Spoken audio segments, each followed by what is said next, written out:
Bueno, buenos días, chicos, chicas, espero estén bien. Vamos entonces a iniciar con la clase de hoy. Eh, ¿Se me escucha bien? Sí, Bueno, muchas gracias. Bueno, supuestamente estoy compartiendo pantalla. A ver, vamos a ver la pantalla que voy a usar la presentación. Ahí, ¿se ve la pantalla bien? sí. Bueno, muchas gracias. Era, era este. Bueno, entonces estamos completando, fíjense, en el proceso yo les decía que ya estamos medio como, capaz que hoy ya terminemos con todos los contenidos teóricos, por lo menos los fundamentales, y después en las próximas clases sean tipo consulta, ¿no? Pero estábamos básicamente tratando de entender cómo era el hardware que necesitamos para implementar el set de instrucciones del XB8. Básicamente, y al mismo tiempo estábamos entendiendo cómo íbamos al código de máquina y, bueno, cómo se iba generando, por ejemplo, todas estas señales de control acá, que necesitamos para que esto funcione. Esta parte que estamos viendo es el datapad. Está completo, entre comillas, yo les decía que por acá falta un multiplexer más, que ya vamos a anotar seguramente en breve. Y bueno, esta es la parte de capaz. Entonces, acá le faltan básicamente dos grandes cosas para terminar el procesador, por lo menos como grupos centrales. Primero, ¿no es cierto? Que nosotros estamos viendo, esto es el datapad, ¿sí? Ahora vamos a escribir un poquito. ¿No es cierto? Esto es el datapad, o sea, por donde circulan los datos. Básicamente, todo el movimiento de datos sería esta parte. Obviamente, todas estas señales que están en celeste, todas estas señales que están en celeste, ¿sí? Que estamos viendo de acá. Sí, todas estas señales por acá, tienen que ver con la unidad de control. La unidad de control, le llamamos UC, básicamente lo que hace es ver el código de instrucción, o sea, sí, vamos a poner, sí, la instrucción. Básicamente la instrucción que sale de acá, de la memoria de instrucción, viene acá y viene el control, básicamente genera todas esas señales que están acá marcadas en celeste. ¿Mm? ¿Hasta ahí estamos bien? Eso todo el mundo tiene claro. ¿Alguna duda de esto hasta el momento? ¿Está todo bien? A ver. Bueno, el pelo, gracias. Bien, entonces, lo que vamos a entrar a ver un poco más en detalle, o sea, lo mismo control. Ya toda esta parte de arriba creo que lo hemos entendido en detalle, que es el datapad, o sea, es como que el datapad lo tenemos bastante bien entendido. La unidad de control, sabemos lo que hace, pero vamos a ver un poco más en detalle las señales de control, en particular algunos detalles, por ejemplo, relacionados con las señales para la ALU. Es relativamente simple porque básicamente, esencialmente es un combinacional, como yo decía. La unidad de control básicamente se la conoce como una memoria de microcódigo. Ya lo vamos a explicar acá. Memoria de microcódigo. Microcódigo. Bien. Y la otra parte que nos falta ver, vamos a tratar de ver hoy, es todos los puertos que son los puertos. Todo esto, para que sea una computadora, pues fíjense, hasta ahí esta computadora no se comunica con el mundo exterior, entonces nosotros necesitamos conectarnos con los puertos. Puertos. A veces conocido como el sistema de entrada-salida, y hoy viene de input-output. Porque básicamente todo esto está hermoso, se entiende muy bien, pero si no se comunica con el mundo exterior, medio como que no nos sirve mucho, ¿verdad? Entonces, esta parte de los puertos, si bien nosotros vamos a hacer como una descripción más abstracta, más de alto nivel, no tan en detalle, pero es importante tener en cuenta que la computadora, para que realmente sirva, y necesita puertos de entrada-salida para comunicarse con el mundo exterior. Entonces, bueno, eso es lo que vamos a tratar de completar hoy. Vamos a empezar por el microcódigo y vamos a continuar un poco con los puertos de entrada-salida. Si este paso yo les actualicé hoy, hace un rato, esta presentación que creo que es en la clase 14, se las actualicé porque la superior le subió esta presentación, pero sin las modificaciones que les hice hoy. Así que por las dudas les aviso que lo tienen ahí. Bueno, entonces, yendo un poco a la autonomía de control, conviene por ahí empezar a hablar un poquito de lo que es la ALU. Ustedes de la ALU, creo que lo tienen bastante clara, porque han hecho un práctico de laboratorio con una ALU. Pero bueno, básicamente, repasando en este contexto, fíjense que la ALU nosotros estamos usando. En el caso de instrucciones de load y store, la función era sumar. Eso ya nos había quedado súper claro, lo hemos visto 2 o 3 veces, que la ALU, bueno, iba a sumar por este lado el registro base, el registro base por este lado, y por acá iba a venir la extensión de signo de la constante que tenía que sumar para, bueno, para calcular básicamente la dirección de memoria. Eso es el load y store. O sea que la ALU sabemos que el load y store tiene que ser la suma. En el caso del branch, condicionales, normalmente, bueno, en realidad hay 2 cosas. O hace una resta, cuando es una comparación de 2 registros, pero también tiene un pasaje directo, porque la CBZ no compara los registros, se fija si un registro es 0. Fíjense esta que dice pasaje directo de input B, es para la CBZ.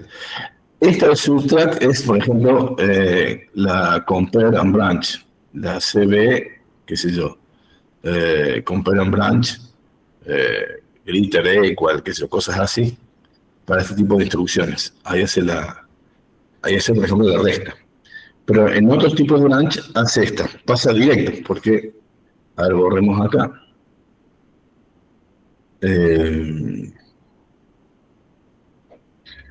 Prácticamente en esos casos va a necesitar que pase uno de estos 2 registros de forma directa. No recuerdo cuál de los 2, si es el que viene por acá o el que viene por acá, pero bueno, es uno de los que pase de forma directa y lo tenemos acá y se activa en la bandera de 0. Eso sería el CBZ. Y que en la otra instrucción que sería compare and branch, que sé yo, greater, or equal, cosas así, no sé, R1, R2, a una cierta dirección. Bueno, entonces este CBZ sería una cierta dirección también. Básicamente, en ese caso pasan los 2 registros y se hace la resta, y bueno, y ahí se activarán las banderas que corresponden, que acá está dibujado el 0, pero también está el overflow, el signo y demás cosas, con el cual hace toda la lógica, que necesita para si es mayor, menor, tener en cuenta si es un número con signo, sin signo, etc. Bien, entonces, el branch en general es o paso directo, o una resta, como dice acá, o sustraer.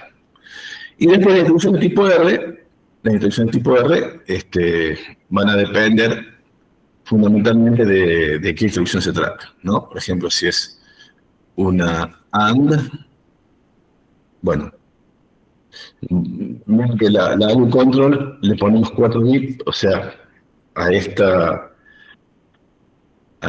la operación de la ALU, digamos, en principio, son 4 bits.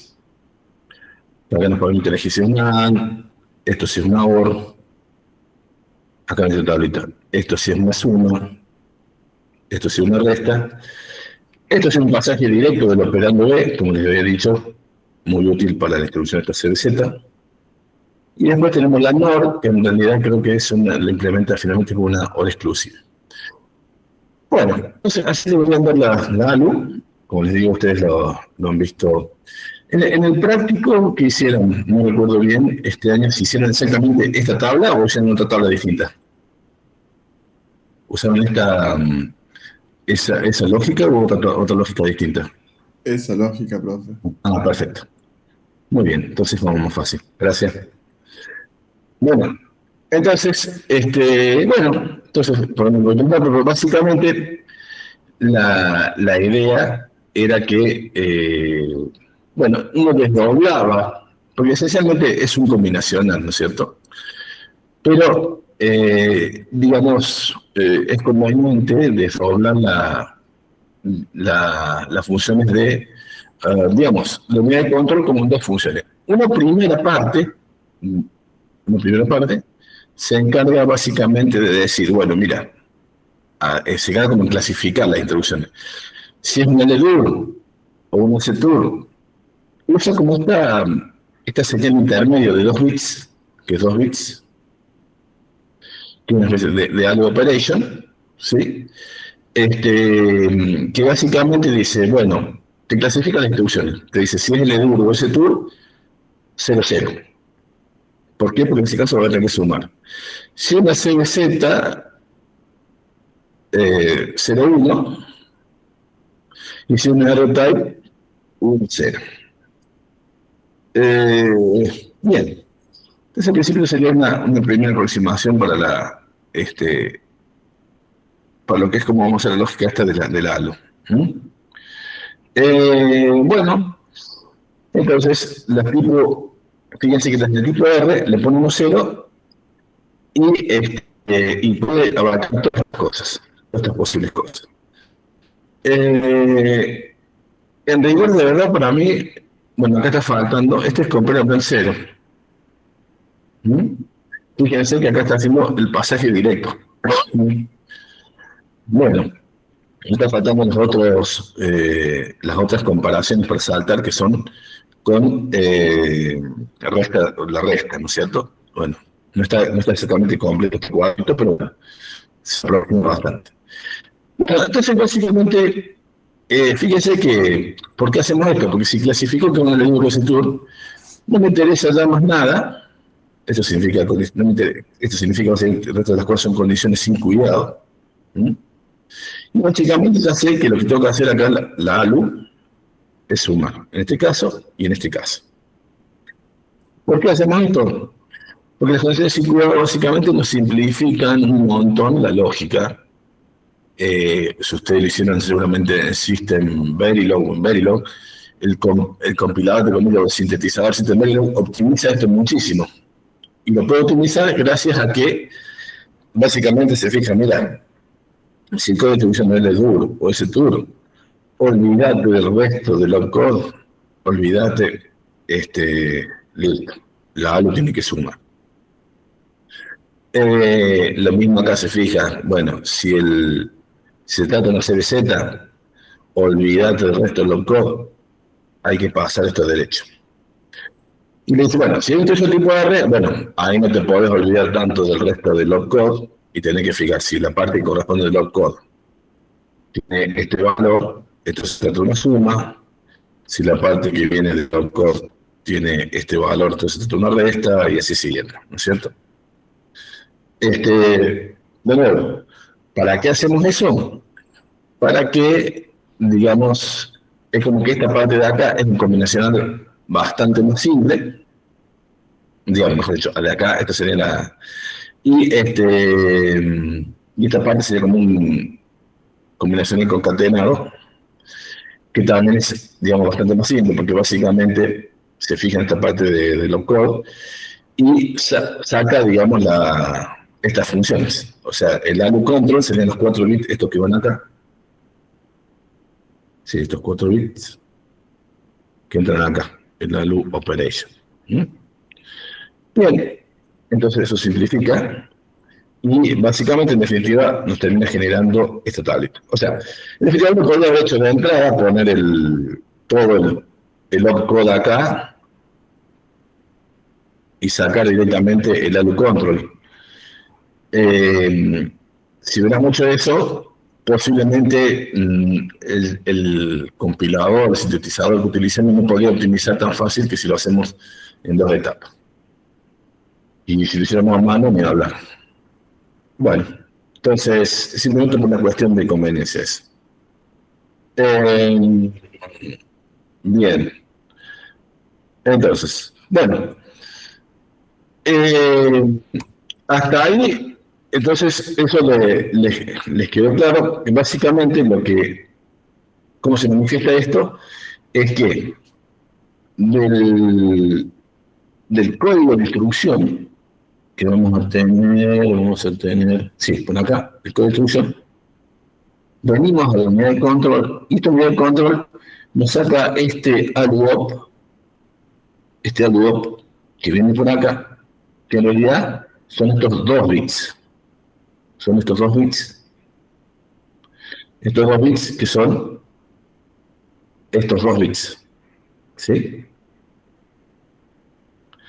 Y después, ese, digamos, intermediario acá, que se llama ALU control, sería como, esta ALU control que está acá, es como una asistente de la unidad de control, que después ella saca por acá los 4 bits, que básicamente definen cuál es la operación de la ALU. O sea, la operación de la ALU, de acuerdo a lo que dice esta tablita de acá. Entonces, simplemente, bueno, hasta ahí, entonces eso complementaría un detalle de la unidad de control, si se quiere. El resto de la unidad de control está acá. ¿Sí? Que básicamente nos genera todas estas señales de control. Todas estas señales de control. Bien. ¿Hasta ahí estamos? Hasta ahí eso lo tienen claro, ¿verdad? ¿Hasta ahí está muy bien? Perfecto. Muy bien. Gracias. Entonces, ¿qué es la unidad de control en sí misma? Vamos a dibujar por acá. La unidad de control, bueno, en realidad es un gran combinacional, en este caso. Como decía, se suele implementar esto en una memoria ROM, se suele hacer como una memoria ROM, se suele hacer conocida como memoria del microcódigo. Memoria del microcódigo. Y básicamente, por acá le entran las 11 líneas del opcode, y por acá salen, digamos, un montón de líneas. ¿Quiénes son estas líneas que salen acá? Son estas líneas que se llaman, por ejemplo, read to log, unconditional branch, que es un branch, memread, toda esta línea, ¿sí? Que son, bueno, llamémosle señales de control. Señales de control. Señales de control, si quieren ponemos celeste. Celestes, que serían todas estas que estamos viendo acá. Tengo señales de control celeste. Bien.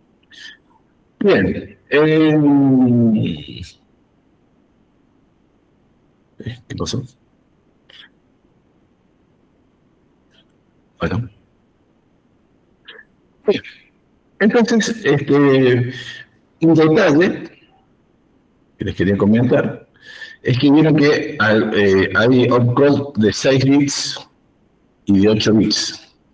Entonces, esencialmente, bueno, si el opcode es de 11 bits, por ejemplo, está acá, y bueno, obviamente que esto es una memoria ROM que tiene 2K posiciones por, y el ancho ¿cómo me diría que es el ancho? Esto sería el bus de direcciones, ¿no es cierto? Bus de direcciones.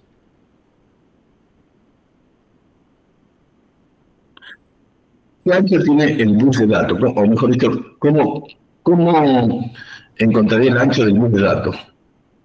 El ancho del bus de datos.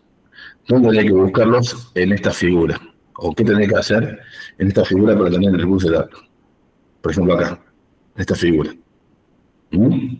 ¿Alguien me puede decir cómo determina el ancho del bus de datos de esa memoria, de microcódigo? ¿Mm? Digo, así les propongo que sea un poco muy interactivo y no se me aburre. ¿Alguien se le ocurre cómo hacer encontrar el ancho de esa memoria? ¿Se acuerdan del bus de datos? ¿Mm? Viendo esta figura, ¿qué tendría que hacer para ver el ancho? O sea, bueno, en el control, bueno, es esencialmente, vamos a borrar acá las líneas. La unidad de control es esencialmente esto, ¿verdad? Esta es la unidad de control, que es una memoria.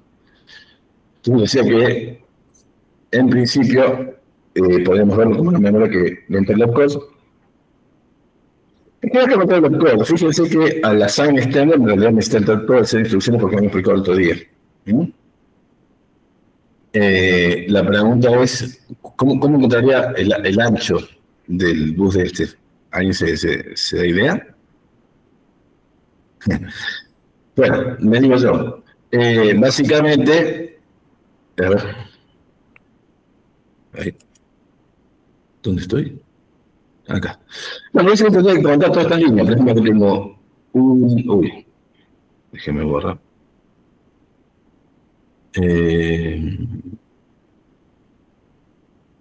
Voy a contar todas las líneas azules que salen en el medio control. Por ejemplo, acá tengo una línea, que es esta, la que viene por acá. Esta es una línea. Tendría acá otra línea, 2, 3, 4, 5. Acuérdense que la valor sería 2, acá sería 6, 7, 8, 9. Bueno, hasta el momento yo cuento 9. No sé si me estoy faltando alguna. O sea, 1, 2, 3, 4, 5, 6, 7, 8, 9. Ah, cuento otro, 10. Bueno, ¿se entiende? Entonces, básicamente, el ancho tendría que escribir, qué sé yo.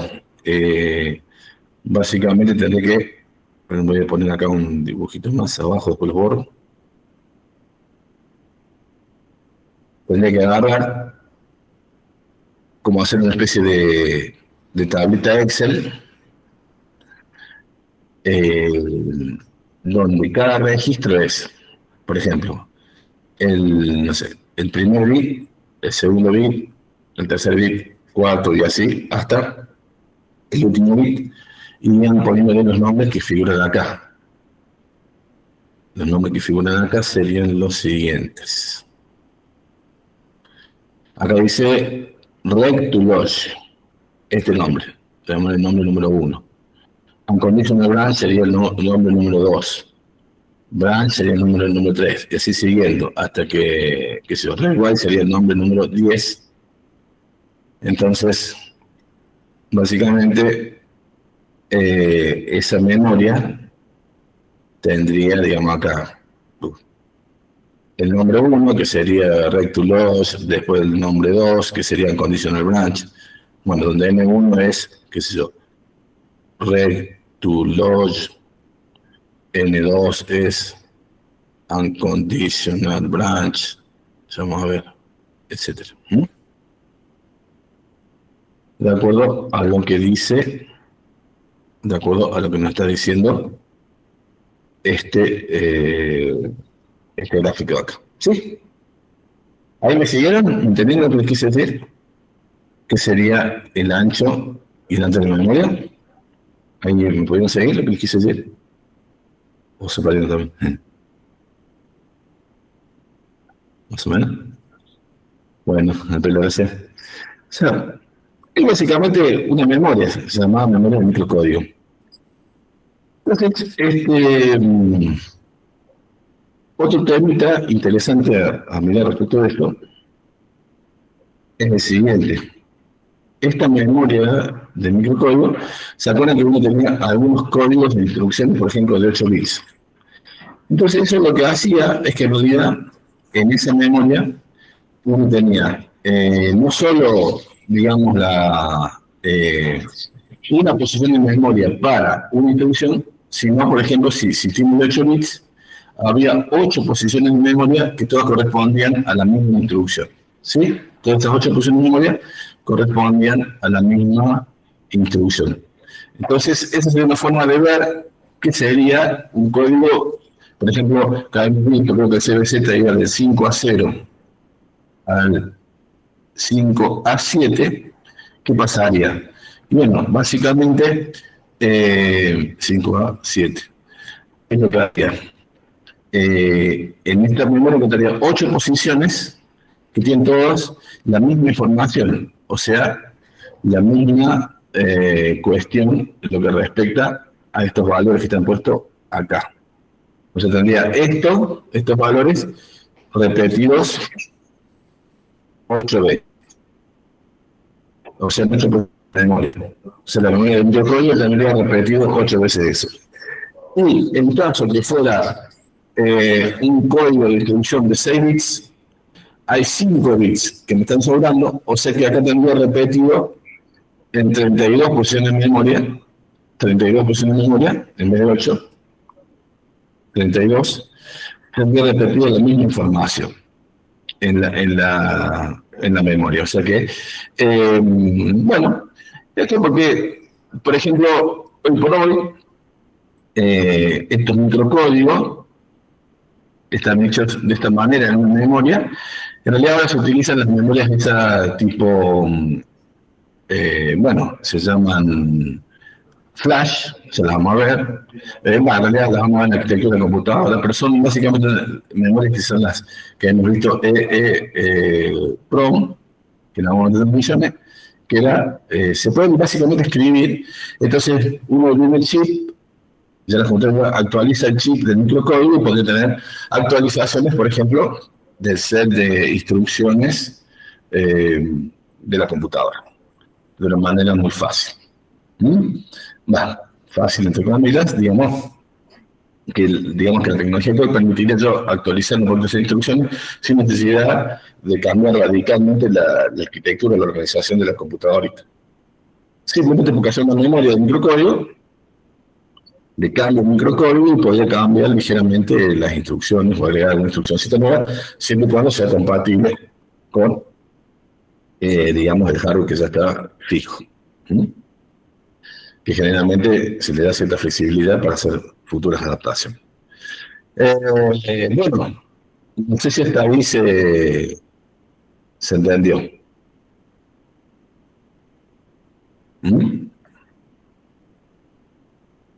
¿Vamos a entender esto del microcódigo y estas cosas?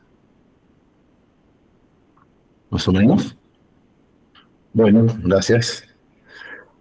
También, o sea, digamos, la idea es que se podría hacer con un combinacional, simplemente.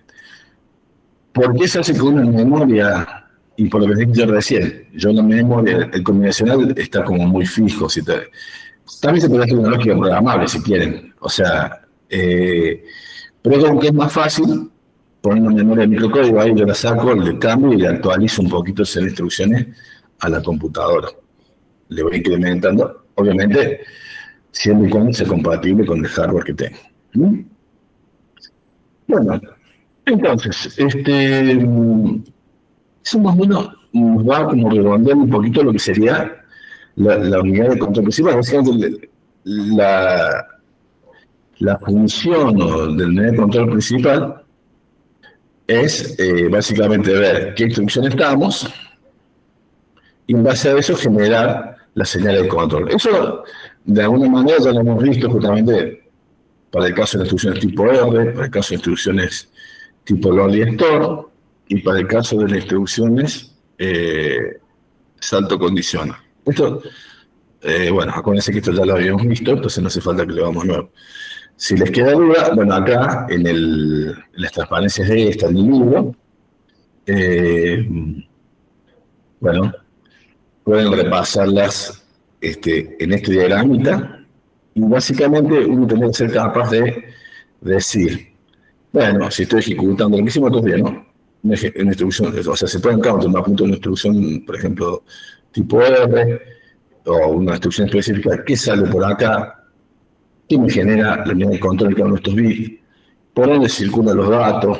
Etcétera. Todo eso, ¿se acuerdan que lo estuvimos viendo? De todas formas, llegado el caso, lo podemos repasar después, cuando terminemos esto, las clases de consulta. No lo hago ahora porque ya lo hice un par de veces, a todo esto con LOA de estado y CBZ. Entonces, quiero terminar de redondear todos los contenidos, y en todo caso después, si todavía quedan dudas de esto, lo vemos tipo en clase de consulta. Bueno, esto es lo que vemos entonces los otros días, básicamente, no lo repito, una instrucción tipo R, cómo circula por acá, ¿sí? Fíjense, acá les marca básicamente en oscuro por dónde van los datos y en clarito por dónde no van. Por ejemplo, por acá esta parte no se usa en el tipo R, no se usa la memoria. Bueno, entonces lo que vemos no se usa esta parte, tampoco la administración de signo. Fíjense que aparece el famoso multiplexor que yo les decía que está faltando, ¿ves?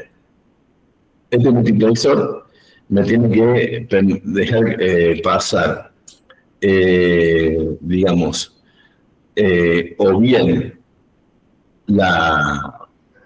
el campo 2016 o bien el campo 4.0. ¿Por qué? A ver.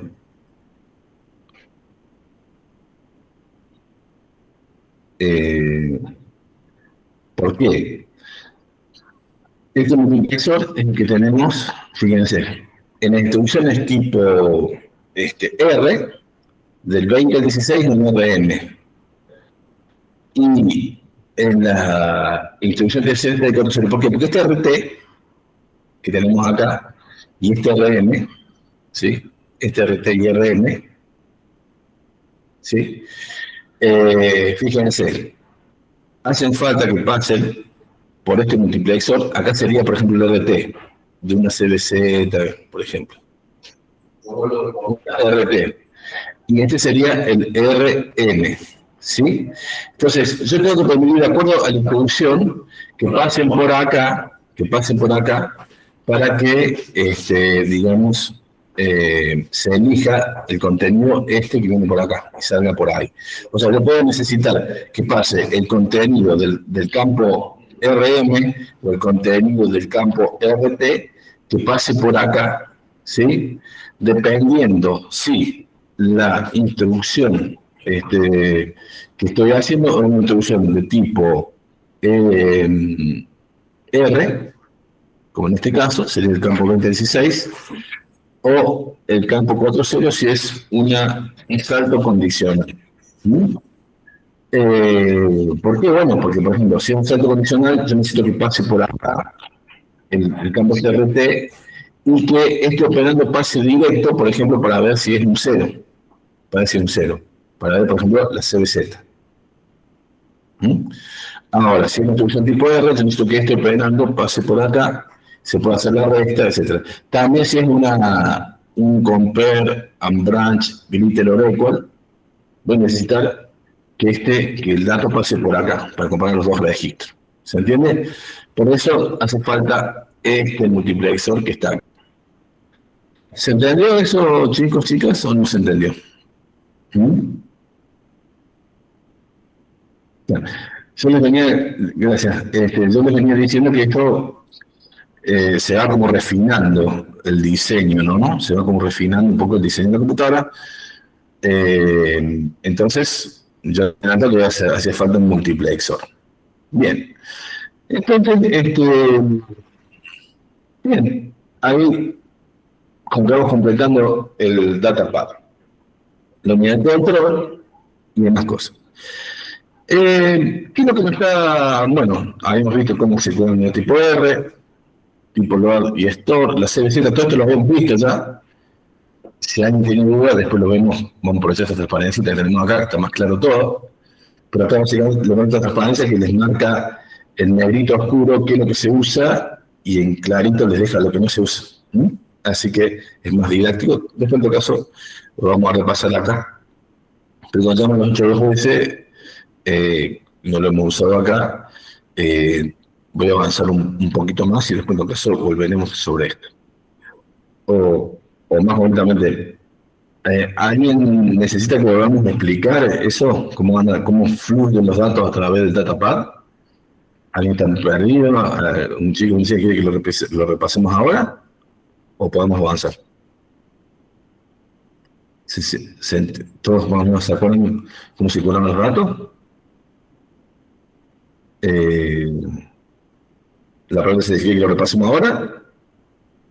Ya lo hemos hecho un par de veces, ¿no? Pero si no, lo repasamos después. ¿Lo repasamos después y avanzamos? Bueno, no sé. Bueno, como no recibo... Bueno, gracias. Entonces, después lo repasamos en todo caso para que... Dale, en todo caso, para los que ya lo han visto un par de veces, no se me aburran. Después, en todo caso, si alguien tiene una duda, lo repasamos después si necesitan. Pero creo que todo lo que es datapad y unidad de control está bastante claro. Entonces, avancemos un poquito. Bien, entonces todo esto es lo que ya hemos hecho. Y, por ejemplo, ¿qué tipo de ejercicios, qué tipo de cosas se les puede pedir más de lo que hemos hecho hasta ahora? Por ejemplo, nosotros hemos visto las instrucciones extra de tipo R, tipo load, tipo stop, también la CBZ. Por ejemplo, uno les puede decir, bueno, ¿qué pasa? Como decía, ese datapad, el control, está casi completo, por lo tanto, ¿qué pasa, por ejemplo, si queremos implementar un branching condicional? ¿Cómo debiera modificarse? ¿Cómo debiera modificarse esto para ejecutar un branching condicional? Recuerda que el branching condicional tiene simplemente un código de operación que tiene de 26, o sea, son 6 bits. 6 bits. ¿No es cierto? 26, estos son 6 bits. Y después acá nos quedan 26 bits de la dirección a la cual quiero saltar. Básicamente, acuérdense que lo que va a hacer esta instrucción, si nosotros la vamos a ver ahí, pero básicamente lo que hace, te cambia el program counter. ¿De qué manera? Te concatenan el program counter, los 4 bits más altos, después le ponen los 26 bits estos, y después le ponen los ceros acá. Entonces, pregunta, ¿por qué le ponen estos ceros abajo cuando le ponemos un salto? Si bien creen que estuviera el salto, siempre le agrega 2 ceros a las direcciones estas, a las direcciones. ¿Alguien se acuerda por qué le ponemos 2 ceros? ¿Por qué le ponemos 2 ceros abajo a las direcciones? ¿Se acuerdan? ¿Alguien se acuerda o se da una idea por qué? Para multiplicar por 4.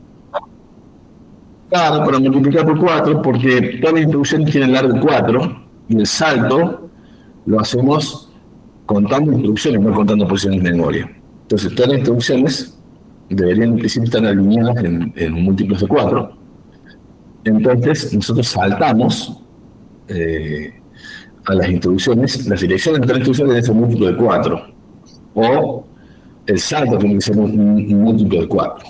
¿Me entiendes? Donde yo estoy, tiene que ser un múltiplo de 4. Entonces, en todos los saltos vamos a ver que ocurre que se concadena todo bien. Nosotros tenemos 2. Más 26 son 28. Y después tenemos los 4 bits más altos del program counter. Básicamente acá agarro el program counter, que tiene 64 bits. Agarró solamente los 4 bits más altos del program counter y concatenó todo esto e hizo para hacer esta introducción. Bueno, es una instrucción un poquito rara comparada con los otros. Entonces, un ejercicio típico, por ejemplo, que le dan el segundo examen, dice, bueno, yo te doy este datapad que me daba podría ejecutar esta instrucción de tipo R, la instrucción load store y la instrucción tipo CBZ. También va a poder hacer las compare branches comparativas. Yo digo, bueno, ahora quiero que me ejecute esta instrucción. ¿Qué tenés que hacer? ¿Qué tenés que hacer para poder ejecutar esta instrucción? Fíjense que los saltos, antes lo ejecutaba con este sumador que básicamente, bueno, este shiftless 2, el que siempre me le suma, o sea, multiplica por 4. Esto sería, este valor que tenemos acá sería el program counter. Sí, esto acá es el program counter.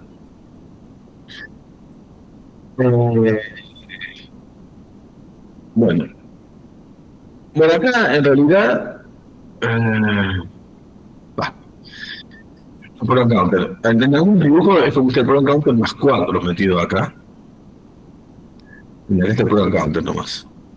O sea que acá nos permite saltar a la dirección program counter más el offset multiplicado por 4 y llevado a 64 bits. Por este lado. Y este multiplexor nos permitiría elegir si es program counter más 4, se acelera sin instrucción, o que el program counter más este offset. Entonces, de acuerdo, sacando que si por ejemplo si la bandera de 0 da afirmativa y si hay un salto, bueno, acá tenemos un 1 y en ese caso iba a pasar esto por acá y finalmente cuando venía el pulso se iba a hacer el salto. Pero esto no nos alcanza para hacer el unconditional branch. Entonces, lo primero que vemos es que vamos a necesitar una señal de control más, que se llame unconditional branch, que no la tenemos dibujada acá. Acá tenemos el branch. Vamos a necesitar una que me diga una salida más de acá que se llame unconditional branch, algo así. Eso es lo que está diciendo acá. Y después vamos a poner otros multiplexores. ¿Por qué? Porque básicamente, fíjense, vamos a borrar acá.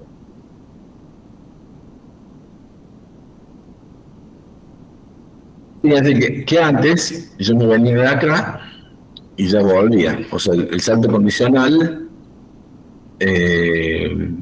bueno, la salida de esta compuerta de 0, esto, a ver. Sí, ya me actuaba acá.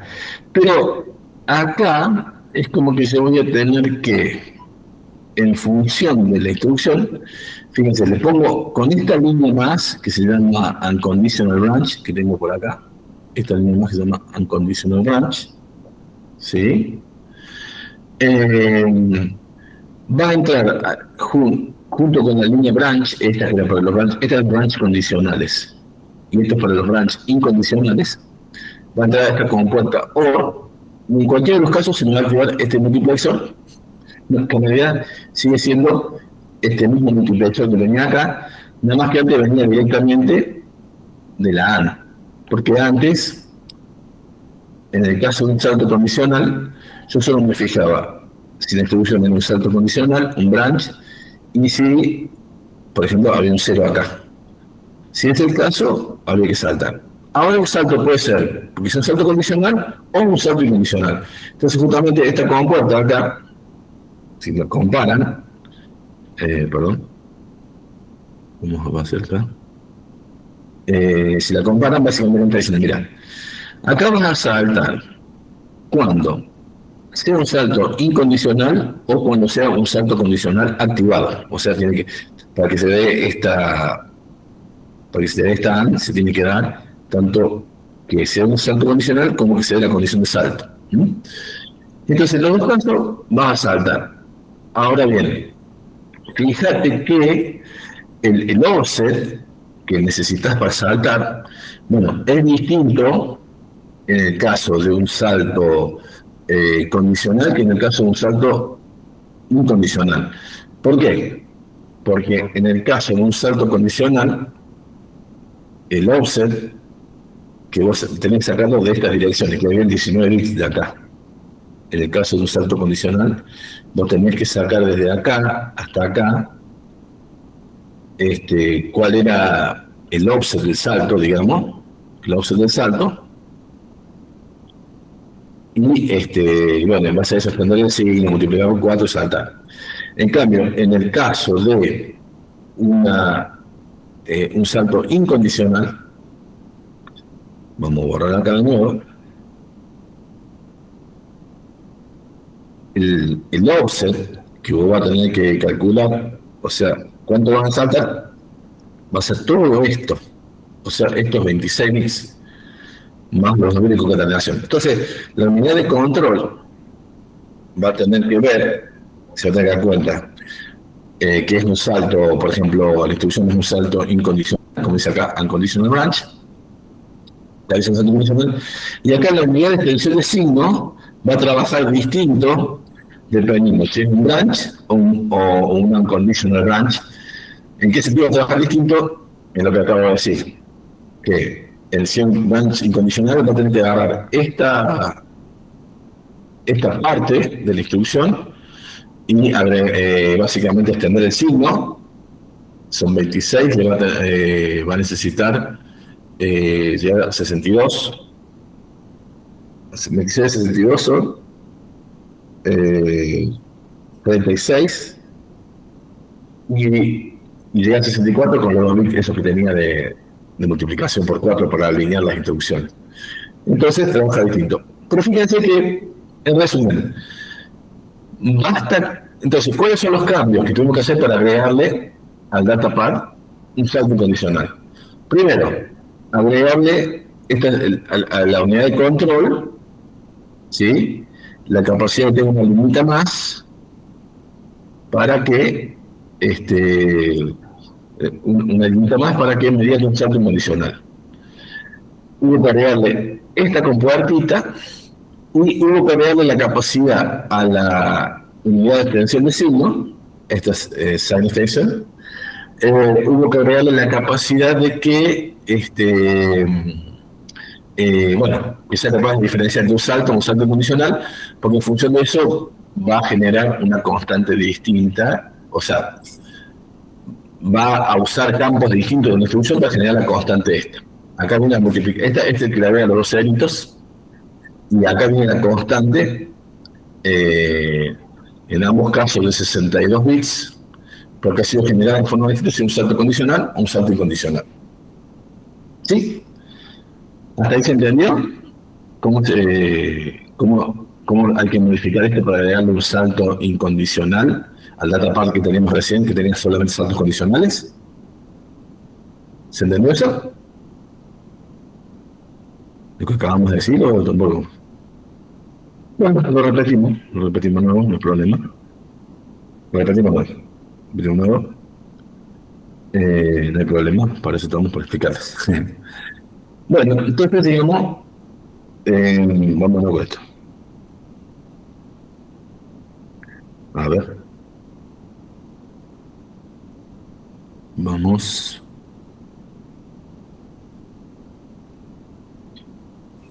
En el salto condicional, por ejemplo, CZ, el salto condicional, acuérdense cómo era la instrucción de salto condicional. Vamos a borrar acá.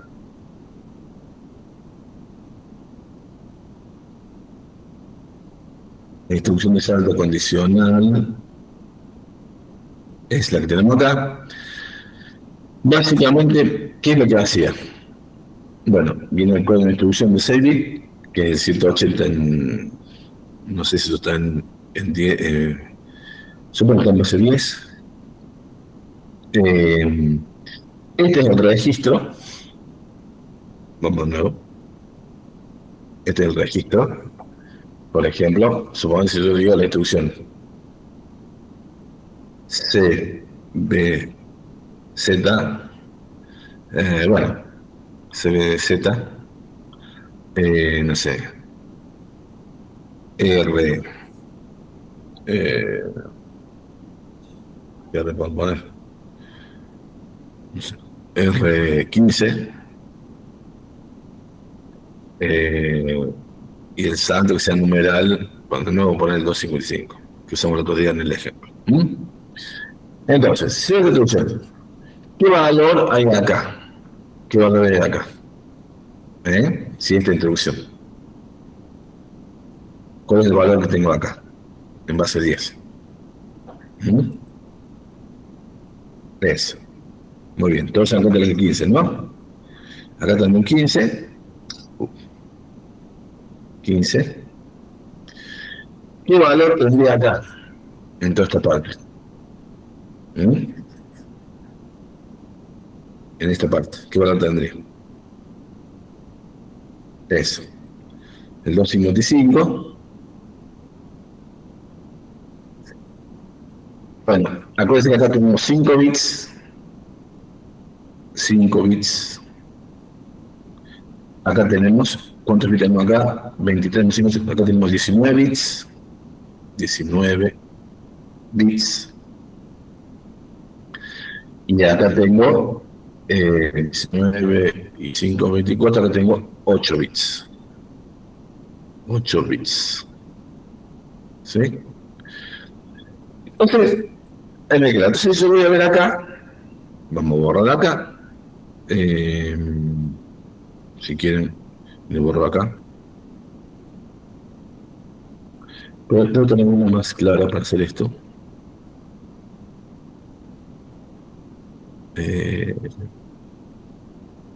¿Dónde estaba para? Acá, en el CBZ. Entonces, en el CBZ, ¿qué es lo que va a pasar? Bueno, cuando yo, el program counter, me apunte a una dirección de memoria de instrucciones donde figura un CBZ, por ejemplo, CBZ de innovación, pues acá salen los 32 bits digamos, de la instrucción, salen la instrucción, los 32 bits de la instrucción. Entonces, en el caso, ya que estamos, repasamos acá. En el caso de CBZ, vamos a ver acá.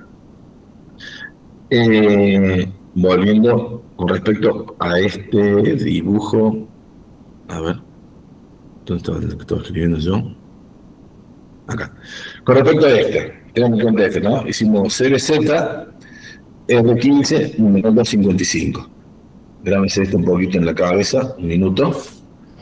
Así hacemos el ejercicio conceptual este. Entonces, tenemos acá estos campos RT de 5 bits, dice 15. Este campo de 19 bits que se llama address tiene un 255. Y este campo de 8 bits que que se llama, bueno, el opcode, propiamente dicho, tiene 180. Entonces, en el caso de CBZ, primera pregunta, ¿qué valor viene por acá? ¿Qué valor viene por acá?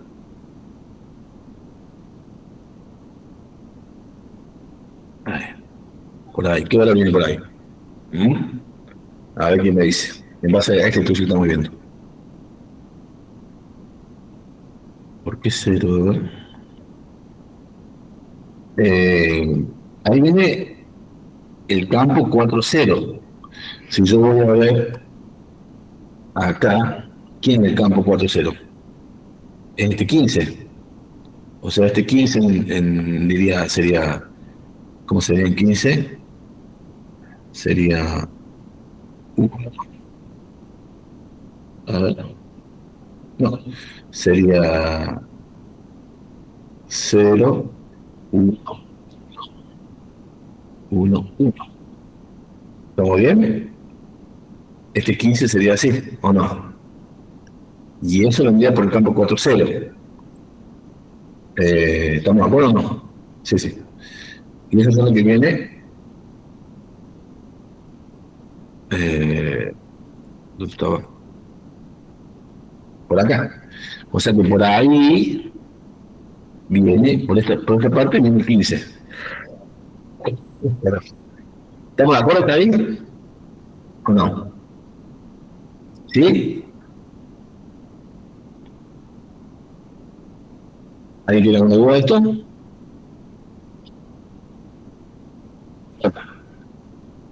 Este multiplexor, ¿qué tiene que dejar pasar? El campo, los bits 20 a 16 que vienen por acá, Ahí vamos por acá. Puse sesiones de marquitas. O sea, en este que estamos diciendo, por acá te viene el 15, que sería el campo RT. Y eso va a venir por acá y va a venir por acá. Pero este es el campo 4.0 de la instrucción que estamos, de nuevo por la duda, sería este campo de 4.0, este campo de acá. ¿Sí? Estamos hablando de esta CBZ. Bien. Pregunta, este multiplexor que está acá, ¿tiene que dejar pasar del canal 0 o el canal 1? O sea, esta línea se llama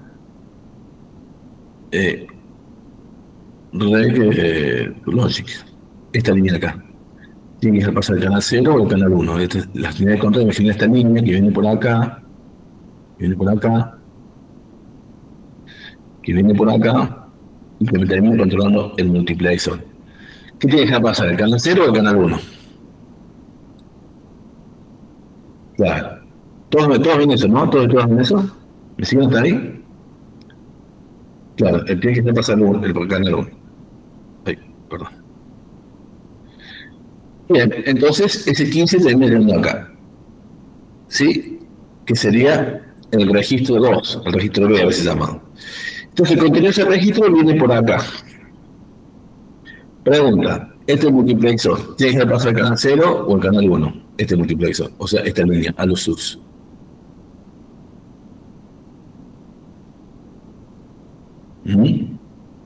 Ese multiplexor tiene que pasar el canal 0 o el canal 1. Bueno, ahí está claro, ¿no? Sí, tiene que pasar el canal 0, no sé qué es lo que estaría el vicio, pero solamente el canal 0 tiene que pasar, porque básicamente tiene que dejar pasar o sea, este contenido de este registro. Entonces, finalmente lo tenemos acá, a ese registro, que sería, recuerden que sería el campo este RT. O sea, de nuevo, básicamente lo que vamos a tener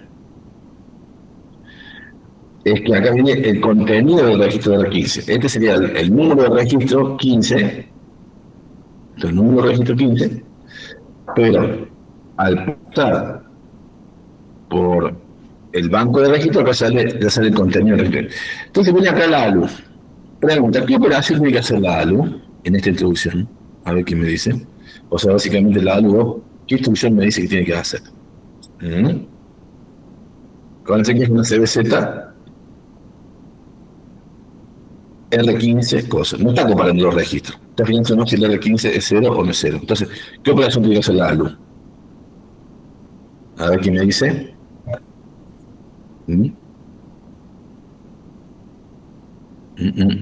Eso no resta. Tiene que ser pasar derecho. ¿Se acuerdan que hemos visto la tablita esta más arriba? Vamos a borrar acá. La ALU en CBZ tiene que dejar pasar la entrada B. La hace pasar derecho. La hace pasar derecho. La ALU a veces deja pasar derecho los datos. Es como si fuera una ALU con un 1 o un sumal de 0. Deja pasar derecho los datos. Entonces, te dejo pasar derecho el dato acá. Entonces, acá seguís teniendo el contenido, tenés el contenido también de R15 acá, pero ahora lo que te interesa es básicamente si se activó la bandera 0 o no se activó la bandera 0. ¿Se entiende? ¿O no? ¿Me siguen ahí o no? Claro, porque básicamente la respuesta a cómo checar si la bandera es 0 o no es porque vos acá te da el contenido, la salida de la ALU tiene el contenido de R15. Si el contenido de R15 es 0, se te activó la bandera 0, porque el 0 básicamente se fija que tenía la salida de la ALU, y si meto 0, se te activa la bandera de 0. ¿Se entiende o no? A ver, ¿todos entendieron, chicos, ese punto o no? Bueno, el pelo. Igual después les queda grabado por los dudas, después les paso la... Ya les pasé la grabación de la clase anterior. Acuérdense de bajarla porque me estoy quedando sin espacio en el drive y no la vamos a tener muchos días. Así que si la quieren ver, bájenla, yo les paso esta, y porque que eso, capaz que la semana que viene las tengo que borrar, ¿eh? de mi live. Así que si les interesa ver las clases esta, bájenlas. Bueno, volviendo entonces, digamos, a lo que estamos viendo. Entonces se activa. Suponete que hay que hacer el salto, entonces pregunto, si la instrucción de salto, ¿qué tenemos acá? ¿Activo o inactivo? Si un CBZ, esta línea naranja, ¿está activa o inactiva? ¿Mm? Bien, estamos activos. Todo bien, ¿no? Estamos, ¿no? Suponete que efectivamente el R15 es un 0, esto también se activa. Solamente en ese caso, acá tendríamos un 1. Entonces, fíjense, ¿qué pasaría? Pregunta. A la unidad de tensión, ¿qué tendría que hacer en esta instrucción la unidad de sign station? ¿Qué tendría que hacer?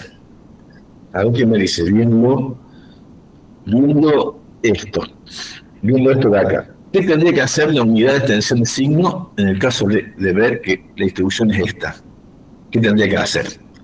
Fíjense, ¿qué bits tendría que tomar del campo de instrucciones? Del 4 al 0, del 5 al 23, del 31 al 26, ¿qué bit tendría que extender el signo? Claro, 19 bits hasta llegar a 62, perfecto. ¿Todos entienden eso o no, chicos? Pero no se anda conteniendo un solo chico. Ah, no, hay dos, sí. Ah, ¿no? Entonces me dicen, vamos de nuevo. Entonces,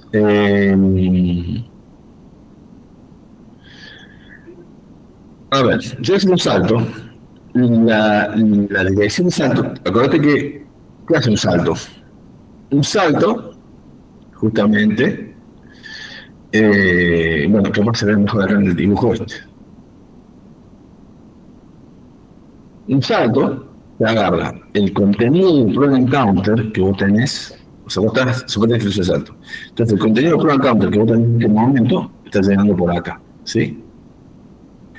A este contenido del program counter le está sumando una constante que le viene por acá. Fíjate que acá este shift left 2 le agregó 2 ceritos. ¿A quién? A esta constante que te viene por acá, esta constante que te viene por acá, que te viene por acá, que es la salida de la unidad de extensión de signo. O sea, sí, está bien.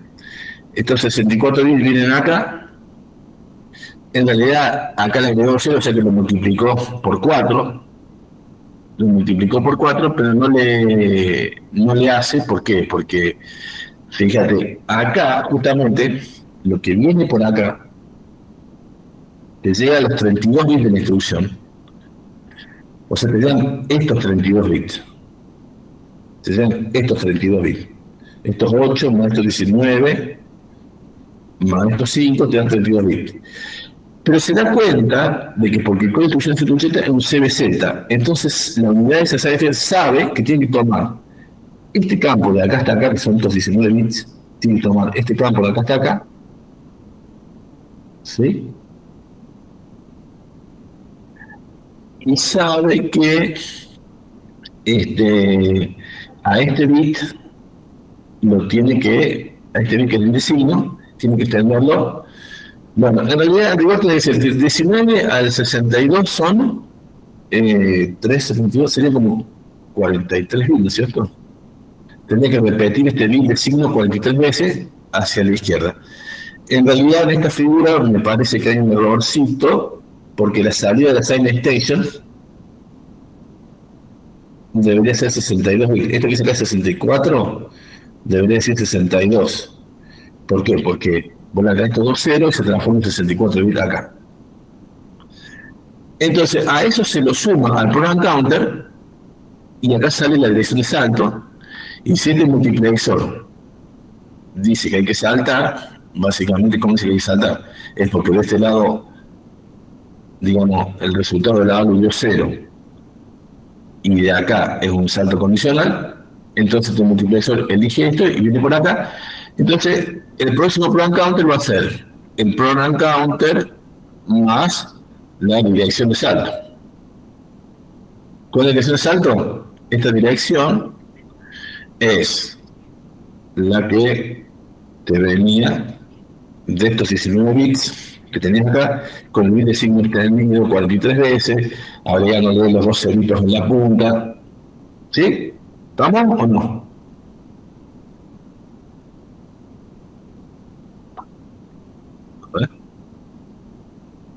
¿Ahora sí?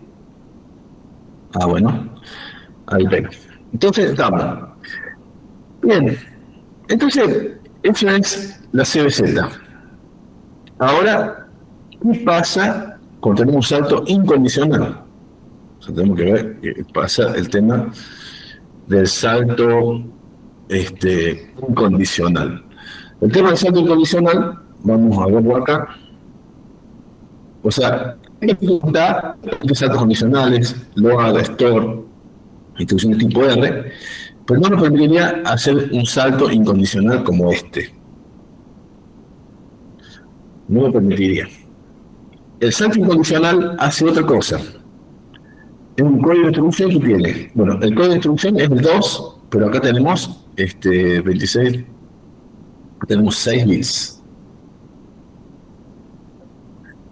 Acá tenemos 26 bits.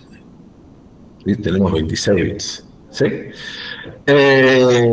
Bueno, entonces, ¿cómo va a trabajar esto? Lo vamos a ver acá.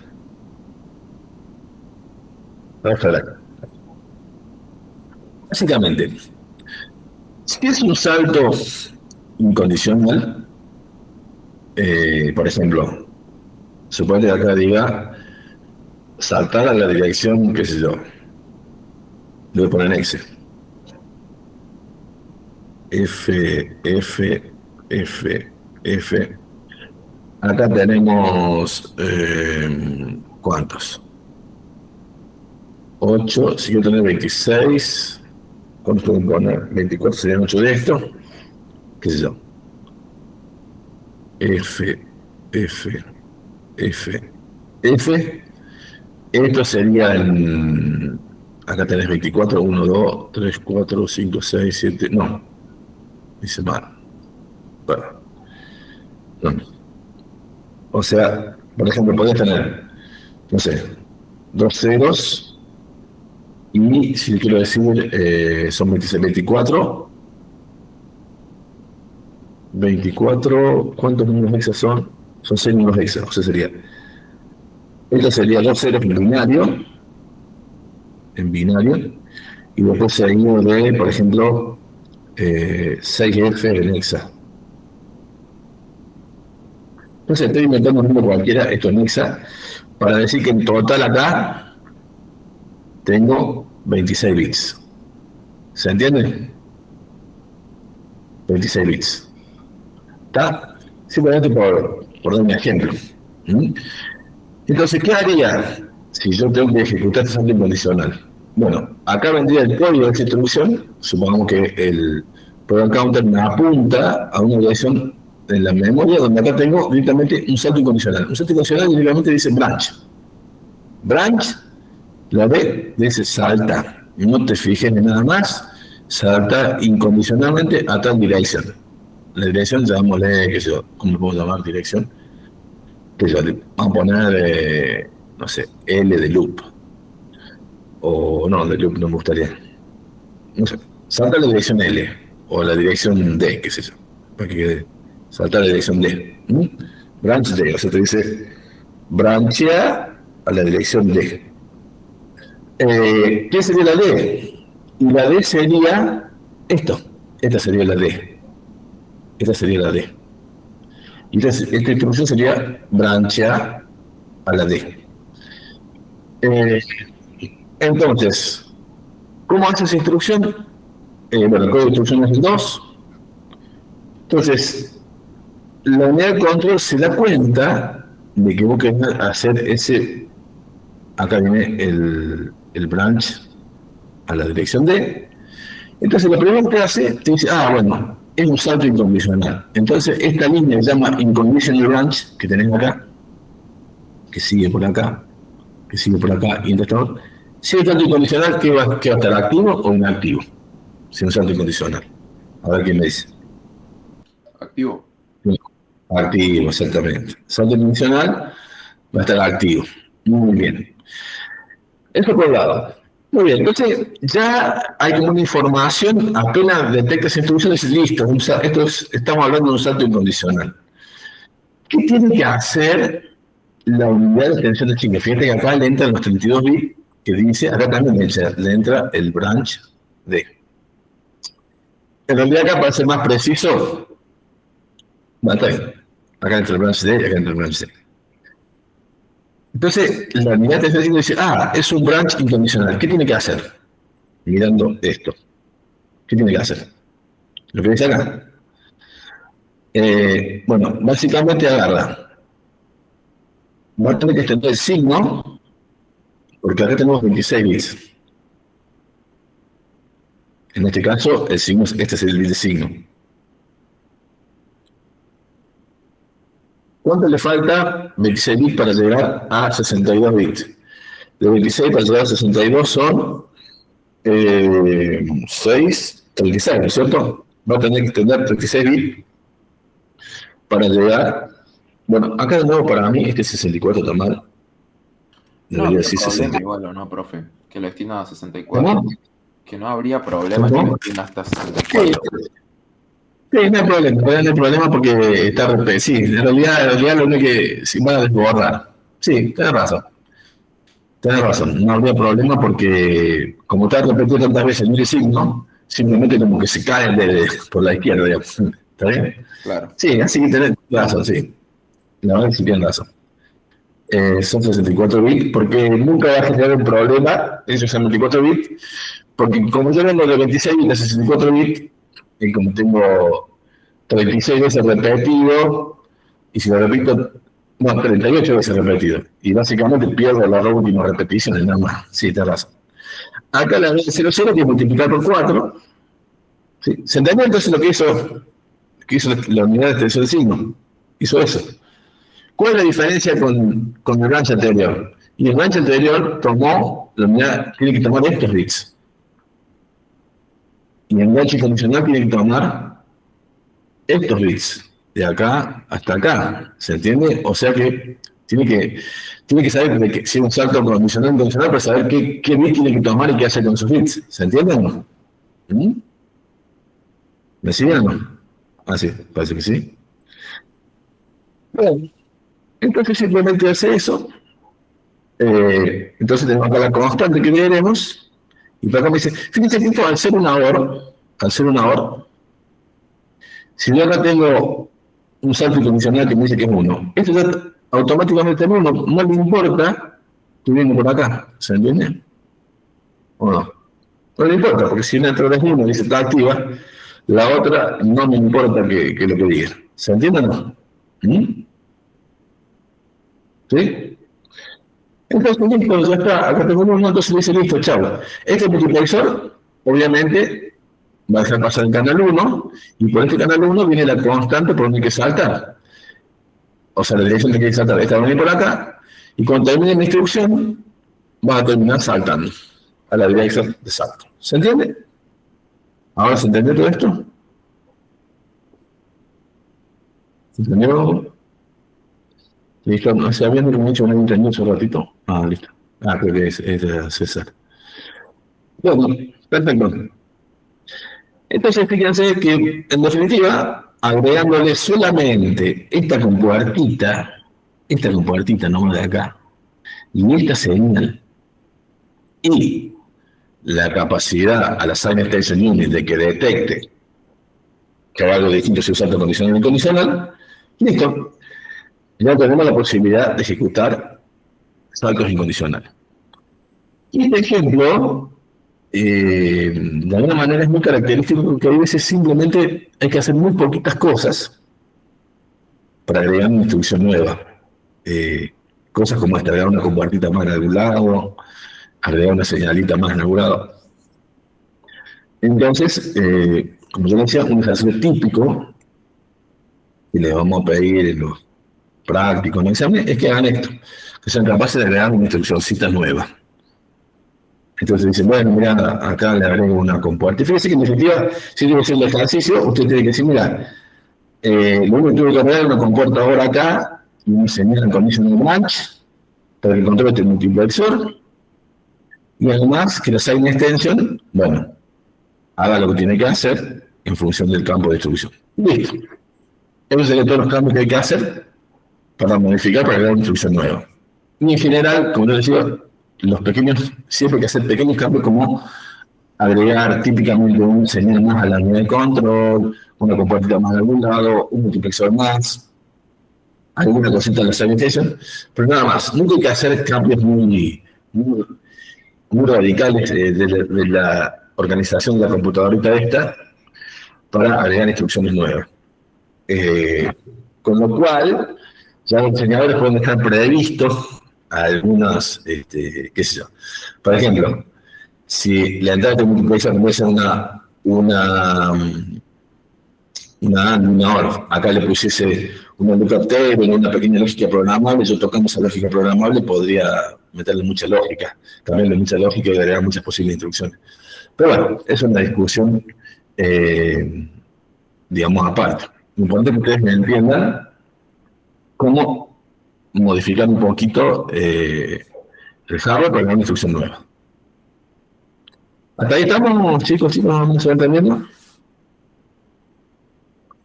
Y con esto medio como que ya estamos terminando de ver como dos cosas fundamentales de la computadora, que son el datapad y la unidad de control. De alguna manera nos debería quedar y ser capaz de entender, bueno, todo lo que es el lenguaje máquina, el lenguaje ensamblador, cómo se relaciona el hardware, el software, de una manera clara y fluida. Ahora, lo que nos faltaría ver un temita, por supuesto, todo esto es la base, después siguen 200.000 temas más en la arquitectura de computadora, no sé, pero muchos temas más en profundidad. Pero básicamente son los puertos de entrada-salida. Entonces, para que yo borrar acá. Aunque ya lo vamos a plantear el tema, posiblemente después. Pero esto es más conceptual lo que vamos a ver ahora. Bueno, entonces, básicamente, a ver, vamos a ver un dibujito que esté un poco más lindo. Sí, por ejemplo, en este dibujito, básicamente todos los flujos de datos que tenemos, nosotros están relacionados con la memoria de instrucción y la memoria de datos, pero esto sería como un sistema cerrado. Acá, básicamente, lo que nos está faltando es poder comunicarnos con el sistema de entrada-salida de la computadora, que serían los puertos. Input, output. ¿Sí? Y básicamente nos vamos a fijar acá. Porque los datos, acá viene la memoria de datos, pero los datos podrían entrar y salir también del mundo exterior.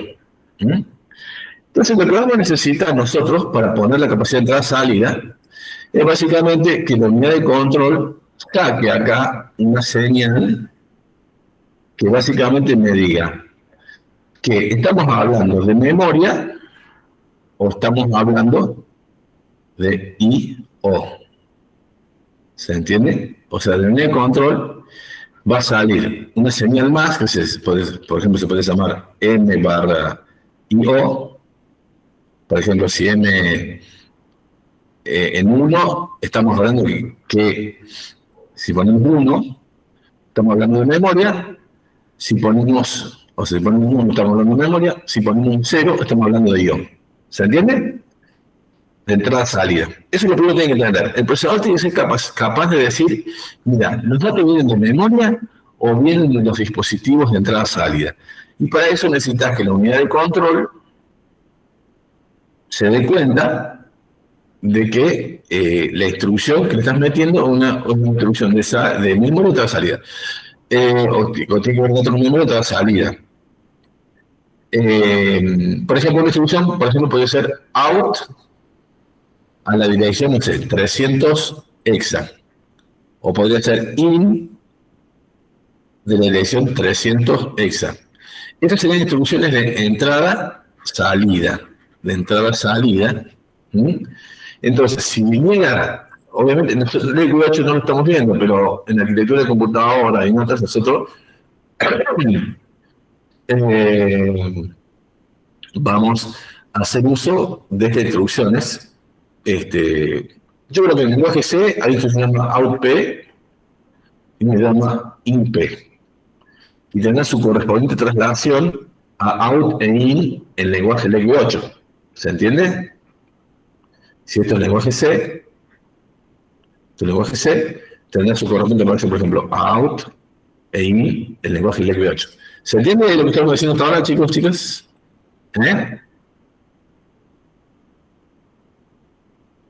Sí, en la que continuamos con este mismo libro.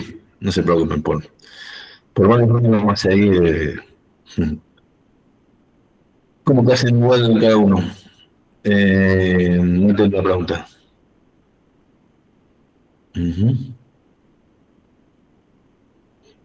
Esto, ¿qué hacen igual cada uno? Bueno. Por eso, ahora vamos a explicar. Básicamente te va a comunicar con el mundo exterior. Recién te va a comunicar con el mundo exterior. Ahora tratar de entenderlo. Pero básicamente lo que tienen que entender ahora es que así como hay una instrucción que diga básicamente, no sé, LDUR, no sé, al registro R1, el contenido de la posición de memoria apuntado por, qué sé yo, el registro R4 con offset, qué sé yo, 28, ¿sí? Yo puedo poner una instrucción que diga una especie de, llamarle in. ¿De qué dirección? De una dirección de la salida, por ejemplo, qué sé yo, pongo acá el numeral, no sé, 300. Perdón. Sería algo así. In al registro que yo, R1, pero no hay una posición de memoria que venga de una dirección de entrada-salida que se llame numeral 300. Numeral 300. Lo que va a significar que busca la dirección 300 de entrada-salida y ahí. ¿Por qué? Porque entrada-salida, ya vamos a explicar, no es otra cosa que una especie de registro o registros que están conectados con el mundo exterior a través de pines. Entonces acá le pones 1, 0, 1, 0, a través. Entonces vos, cuando vas a leer esta instrucción, te va a leer desde afuera la información que le estés cargando desde afuera. ¿Se entiende o no? Más o menos lo que estoy diciendo. Claro, ya vamos a ver un poco en detalle más eso, pero yo necesito que la computadora tenga capacidad de leer entrada salida, porque si no la computadora no sirve para nada. Entonces, imagínate que hay un registro que en vez de estar encerrado en sí mismo, tiene cablecitos que van hacia afuera y esos cablecitos hacia afuera se los puedo poner ceros y unos. ¿Me entienden? O sea, básicamente, lo que le estoy diciendo, vamos a ver si tengo que para dibujar. Siempre mejor. Yo básicamente lo que estoy diciendo es que una dirección, o sea, por ejemplo, un registro de entrada-salida, suponete que está, este registro, supongamos que tenga, no sé, vamos a suponer para hacerlo fácil, que tenga 64 bits. Entonces yo tendría 64 cablecitos, así, 64 bits que salen afuera, me llegarían como a pincitos, y yo acá yo podría poner ceros o uno, con pilitas obviamente, con señales eléctricas, y cuando yo llega a este registro a través de un mail, supone que este registro de dirección 300, ya puede ser in al registro R1, el contenido de la edición 300, ¿qué va a hacer? De acuerdo a lo que yo tenga acá, estos son como pincitos que están conectados en el exterior. Lo que pasa es que ustedes no los han visto a esto porque ya usan otro tipo de registros, pero yo podría tener esto conectado en un exterior, entonces lo que yo le conecte acá es lo que va a leer y se va a terminar cargando en el registro R1. Y viceversa, yo podría hacer un out R1 a la dirección 300, y básicamente lo que yo tengo en R1 se va a cargar en el registro y luego va a tener estos piles. 0 y 1. ¿Se entiende lo que estamos diciendo o no? ¿Eh? El registro está el éxito al aire para afuera. ¿Sí? Que yo lo puedo conectar. Y en función de que quiero sacar otra cosa por el registro, si yo le saco, lo que pasa es que también es cierto que hay normalmente registros, para ser un poco más exacto, hay registros que son de entrada y de salida. O sea que normalmente lo que yo voy a tener es, por ejemplo, en la dirección 300,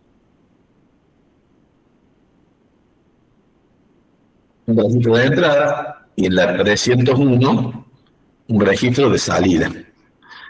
Porque porque, digamos, los registros son o para meterle datos desde afuera, los puertos son de entrada, o sea, reciben datos desde afuera, y yo meto datos desde afuera de la computadora hacia adentro, entonces voy a hacer una instrucción que diga in al registro R1 lo que esté leyendo por el puerto de entrada 300. Y viceversa, voy a hacer, por ejemplo, un out de lo que tenga el registro R1 hacia el puerto de salida está en la dirección 301. En general es difícil tener un puerto de entrada-salida simultáneo, si bien se puede hacer que la misma dirección sea de entrada-salida, pero es más fácil de tener que unas direcciones son de entrada y otras son de salida. Entonces, la dirección 300 para leer datos, la dirección 301 para escribir el dato. ¿Se entiende más o menos la idea, chicos, de puerto de entrada-salida? Y yo puedo tener registro de dirección 320, 327, 340, no sé. Generalmente yo no tengo tantos puertos de entrada-salida como posición de memoria, tengo pocos puertos de entrada-salida. Porque si no, mi máquina sería un pulpo de 800 millones de cables que salen. Generalmente tengo unos pocos puertos de entrada y unos pocos puertos de salida. ¿Se entiende lo que estoy diciendo? Perfecto, perfecto. Y bueno, entonces yo les decía que, a ver, volviendo acá, lo primero que va a tener que tener una computadora, pero está mucho. Sí, creo que podemos terminar de reunir un poco. A la hora de, bueno, vamos a borrar esto.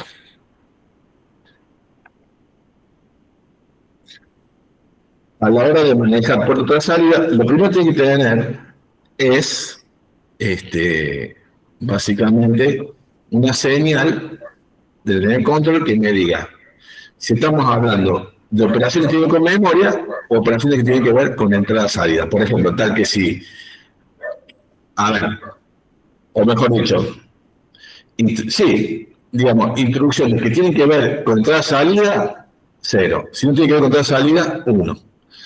Esa señal es lo primero que necesitamos. Es la primera cosa que necesitamos.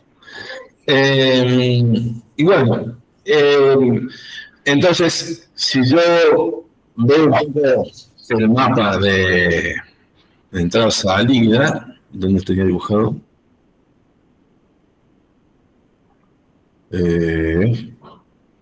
Bueno, si voy a ver el dibujito que tenemos recién. Perdón.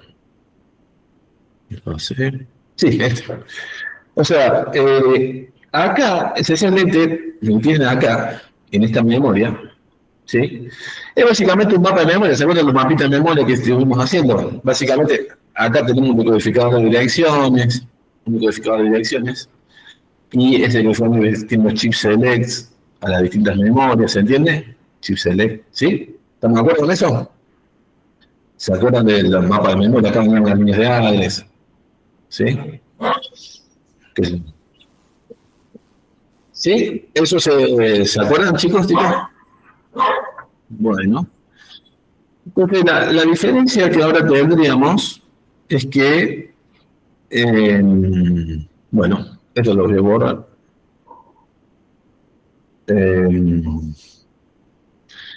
Sería que en esa zona, el decodificador,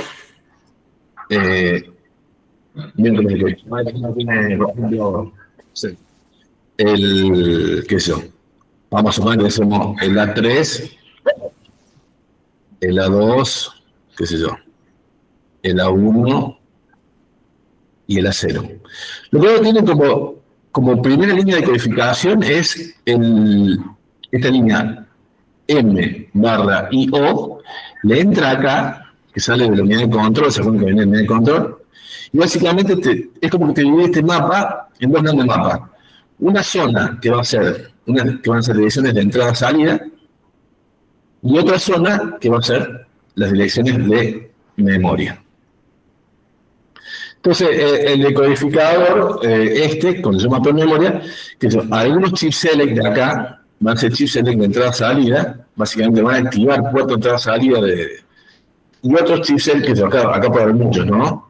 Yo acá lo grafico así, pero obviamente hay como alguna lógica de decodificación acá también. Bueno, y acá también chip select, que a través de alguna lógica de decodificación, me va a ir seleccionando a memorias. Son chip select 1, 2, 3, qué sé yo, etc. ¿Se entiende?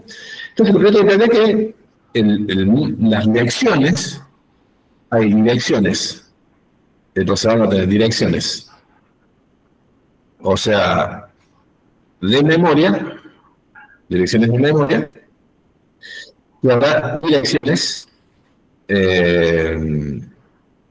de entrada-salida.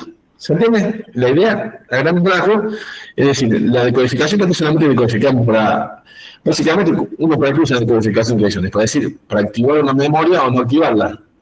Y bueno, la decodificación de salida es para activar un puerto o no activarlo. ¿Se entiende? Esa idea sencilla. ¿Se va a entender eso o no? Ah, bueno. Bueno, parece que sí. Bien. Bueno, entonces como se sencillamente, fíjense que no es nada muy complicado, simplemente le agregamos esa idea de que la unidad de control tiene que tener esta línea, diga, MIO. Entonces, con eso en mente, yo voy a poder definir si hay direcciones de memoria, dirección de salida, porque en definitiva, los datos circulan igual, nada más que si yo digo estoy en memoria, los datos van a venir y salir de la memoria, y de entrada-salida van a entrar y salir los puertos de entrada-salida. Y ese sería el concepto fundamental. Después, vamos a ver un poquito, ya que estamos hablando de este tema, qué tipo de puertos hay. Entonces, atacamos bien, ¿no? ¿Atacamos? Perfecto. Fíjense, este punto de historia. Antes del Matrix tenía típicamente puertos paralelos. El puerto paralelo típico que se usaba, se pasaron los años, pero les quiero decir que hasta el año, no sé, 2010, hacemos algunos prácticos con el puerto paralelo Centronics. No sé si alguno de ustedes alcanzó a ver el puerto paralelo Centronics, donde se conectaban las impresoras viejas. ¿Lo conocen o nadie lo vio nunca? ¿Alguien lo vio este puerto paralelo Centronics? ¿Alguien lo conoció? Ya ustedes ya no lo conocieron, ¿no? Capaz que sí, algunos. Bueno, capaz que sí. Capaz que si tienen una máquina vieja ahí en su casa de hace 10, 15 años atrás, 15 años por lo menos, pero básicamente la computadora tenía atrás, digamos, un conector más o menos de este tipo, que es el famoso conector DB25, y tenía un cable que en la otra punta, por ejemplo, se conectaba con una impresora, etc. Entonces por acá venían 25 cables.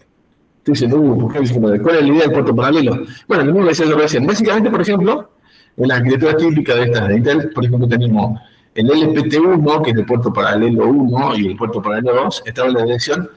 Esta sería la dirección que estamos hablando recién. 0x378 era la dirección del puerto LPT1. No sé si se sentido alguna vez hablar del LPT1. Y el que es el 0x porque es hexadecimal, ¿no? 278 era la dirección del LPT2. Las máquinas viejas generalmente venían, por lo menos con esos dos puertos, reales, o sea, como que tenían esas dos conexiones, pero venían preparadas para tener más puertos, por ejemplo, LPT3 y demás cosas. Estos de las IRQ son interrupciones, ya les voy a explicar un poquito, porque ya vamos a hablar, por el momento lo saltemos, pero básicamente venían los puertos con dirección de salida y asociado a un servicio de interrupción, se llama la movilización servicios de interrupción. En realidad, este tema de interrupción se lo ven detrás de la arquitectura de la computadora que tiene un procesador, pero bueno, se los tengo que adelantar un poquito acá. Entonces, los puertos paralelos. Y el puerto paralelo, básicamente, internamente tenían que ser una arquitecturita donde básicamente tenían internamente un registro de control para decir cómo funcionaba el puerto, un registro de estado, ¿sí? Fíjense que están, por ejemplo, el 378, 379, está en el 378 el puerto propiamente dicho, el 379 el registro de estado, el 37A el registro de control. Y los datos están en la dirección 378. En este caso era bidireccional, registro bidireccional de tres direcciones. Entonces la 378. Y bueno, entonces básicamente uno sabiendo eso, por ejemplo, hacía, qué sé yo, al registro R1 0x378 y estaba leyendo del puerto NPT1. O hacía un out a la dirección, qué sé yo, como de R5 a la 378 y estaba sacando un dato también a LPT1. Teniendo otros, para funcionar tenía registros de control y de estado que son básicamente para decirle, mira, ahora ponete como SAT. Fíjate, por el hecho que sea el mismo puerto sea entrada y sea salida, uno tiene que tener un registro de control para decir, ponete como entrada o ponete como salida al puerto, porque si no entraría en conflicto, tiene que decir. Y un registro de estado de que diga entró un dato, no entró un dato, o que avisa hacia afuera, hay un dato para salir, no hay un dato para salir, cosas por el estilo. No voy a meter en detalles de ese tipo de funcionamiento interno que eran los puertos, pues ya están obsoletos, pero sí un poco a la idea de que lo que eran los puertos, ¿no? Y en definitiva, tiene claro que uno se manejaba con la instrucción tipo in y out. Y también que se asociaron a servicios de interrupción. Bueno, en definitiva, acá, si uno se ponía, en esa época nos divertíamos bastante usando la computadora para estos puertos, y uno tenía que tener bien claro todas estas señales. Fíjense, algunas son señales de masa, este es el conector que vimos al puerto. Era puerto para trabajar con impresora. Básicamente, fíjense, está Line Fill y Strobe, estaban pensados para trabajar con impresoras. Por acá entraban y salían los datos, data 0, data 7, en los puertos de 8 bits. Y otras señales que dicen Acknowledge, Strobe, Busy, Paper Out, qué sé yo, Select, eran como las señales del registro de estado. Entonces uno tenía que leer el registro de estado y en función del registro de estado hacer una lógica que acciona el registro de control y después meter y sacar los datos por el registro de datos. ¿Se entiende más o menos hasta ahí, chicos, la idea, chicos, chicas? Claro, y con eso se puede jugar bastante lo que es el puerto. Es que el concepto es más o menos sencillo.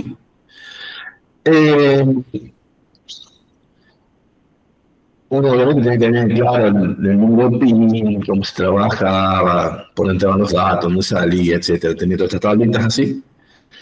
Y hoy por hoy, ¿qué es lo que se sigue en materia? Obviamente ya están obsoletos esos puertos, pero acá les por ejemplo unas cosas.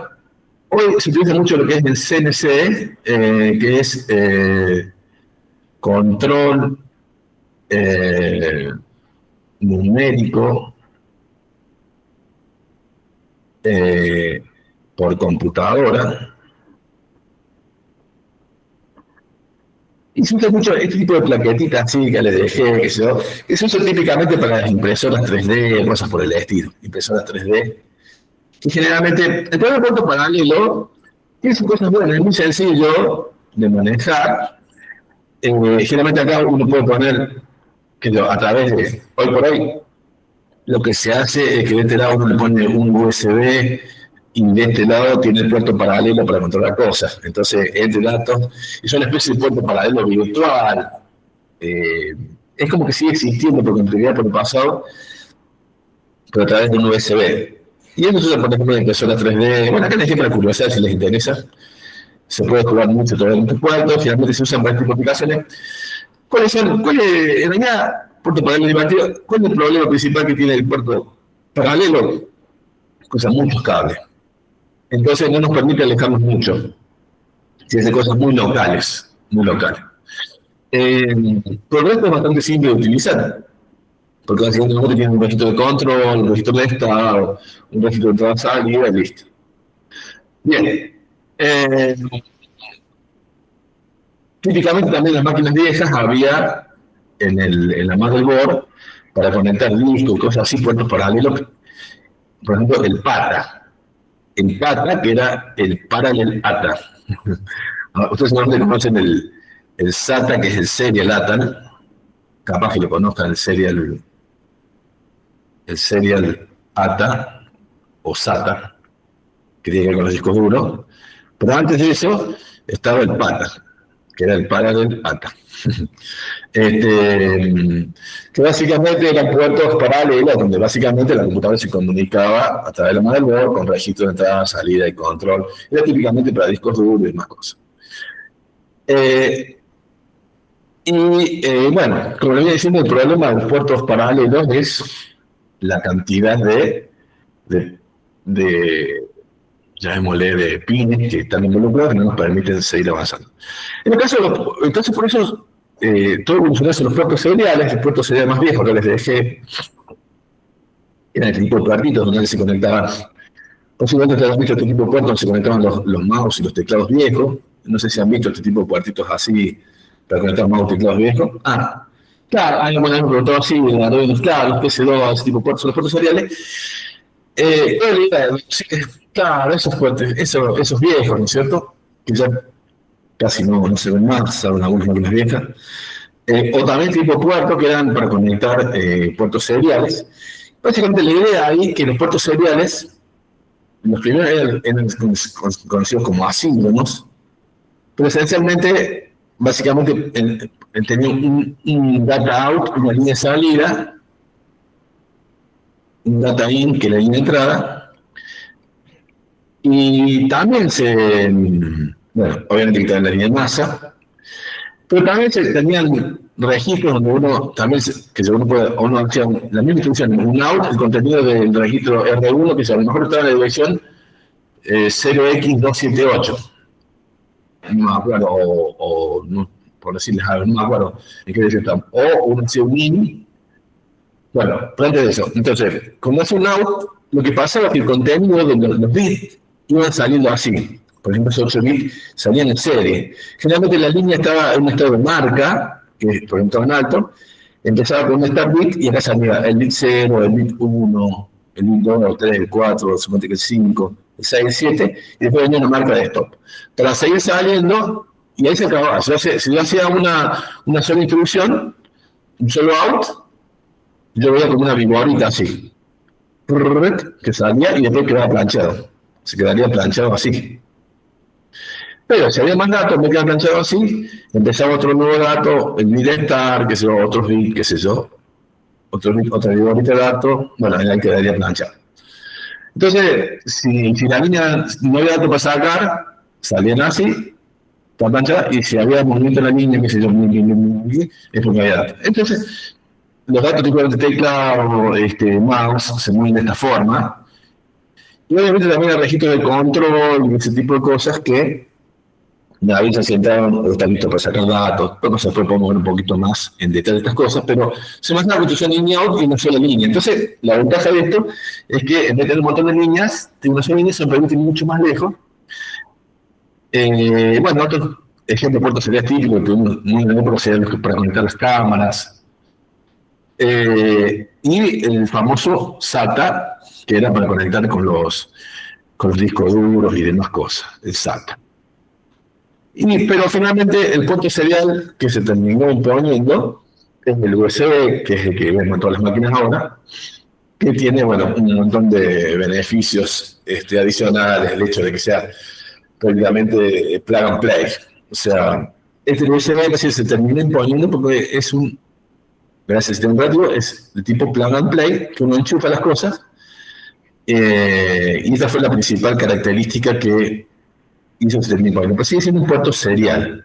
Sigue siendo un puerto serial, y la ventaja del puerto serial es que yo lo puedo conectar por cable y eventualmente de forma inalámbrica, y bueno, de ahí en más.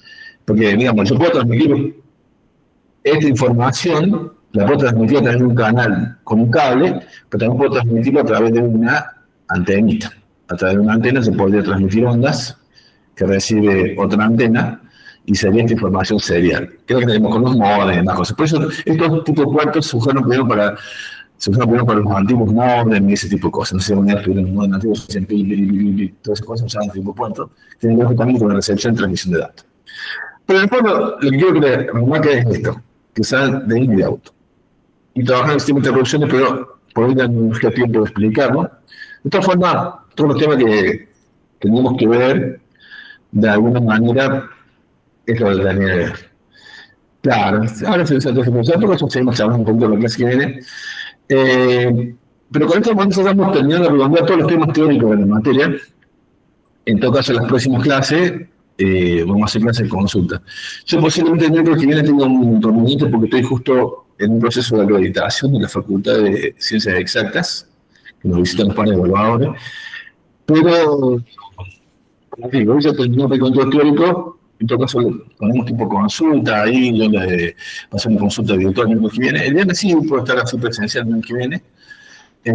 Pero en este caso podría hacer una consulta así virtual, o les comento un poco, porque ya son más curiosidades y preguntas que ustedes tengan. Muy bien. Así que, claro, ahí tienen, bueno, respecto a la pregunta esa que ustedes me mostraban, los distintos tipos de USB. Ah, me olvidé ponerles ahí, bueno, sí, claro, ahora son todos USB para el celular y demás cosas, todo USB, que son, ya les voy a mostrar una cosa más. Bueno, con esto un poco larga la clase, los dejo chicos, chicas, espero que hayan entendido, que les haya servido un poco la clase de hoy. Nos veremos la semana que viene y bueno, también bien, gracias, nos vemos. Profe, Sí, ¿dónde quedan las clases grabadas? yo en la clase grabada, hoy les mandé un link que supuestamente ustedes tienen acceso para descargarlo. No sé si les llegó. ¿Puede ser? Hoy. Les mandé un mensaje, eso, mensaje así al aula virtual. ¿Puede ser? No sé, ¿Sí? no tengo ni idea. ¿No llegó? Bueno, supuestamente, mira, a ver, yo mandé un... ¿dónde está? Ahí lo estoy compartiendo en el chat. A ver si. Bueno, bueno. Sí, ahí tienen un link. Sí, tenemos acceso. Sí, supuestamente tienen acceso para descargarlo. Lo que yo le decía es que por favor lo descargo porque estoy falto de espacio, ¿viste? Y voy a tener que guardar un breve todas esas cosas. ¿Eh? Si quieren, va.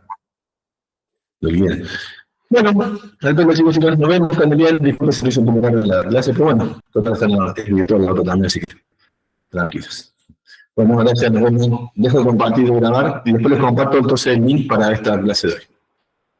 Y como decía, la clase que viene posiblemente es una clase de consulta virtual porque estoy con proceso de acreditación el miércoles y el viernes ya sería presencial.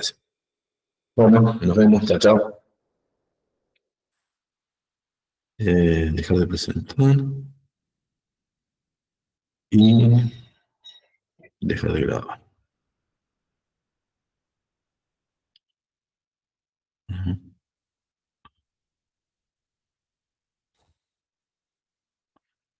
Bueno, detener grabación.